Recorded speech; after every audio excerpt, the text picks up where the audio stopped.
General Santos City sinusulong bilang pangunahing destinasyon ng food tourism. Si Harlem Ferolino ng PIA SOC Surgeon sa Balitang Pambansa. Nais ng city government ng General Santos ang ipwesto ang sarili nito bilang isang pangunahing destinasyon ng food tourism sa bansa. Kaya naman puspusan ang pagsisikap nito na makamit ang minimithi nito.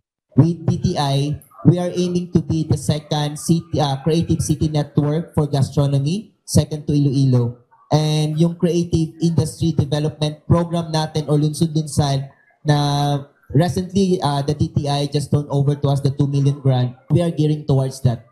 Binigyang diin ito na ang General Santos City ay isang tanyag na destinasyon para sa mga mahihilig sa pagkain, lalo na sa mga putaheng may tuna at iba pang seafood delicacies. Kasalukuyan ding pinapalawak ng lungsod ang pagsasaliksik sa historical at indigenous cuisines, kabilang ang mga pagkain mula sa Blaan at Moro. Bilang bahagi naman ng pagpapalakas ng Gastronomic Tourism Initiative, nakikipagtulungan ang lungsod sa mga lokal na restaurant at negosyo upang mas mapaunlad ang industriya ng pagkain. So talagang malaki pong help ang tourism na pagpasok ng tourism dito sa Gensan para lahat mag-benefits. Especially makadagdag po tayo ng mga empleyado. Layunin ng sektor ng turismo ng lungsod na makapagbigay pa ng mas malalim na karanasan kung saan hindi lamang matikman at mabusog ang mga bisita at turista sa mga pagkaing inaalok nito, kundi mapag-aralan din ng mga ito ang kasaysayan, tradisyon at iba pang malikhaing aspeto na bumubuo sa food tourism ng General Santos.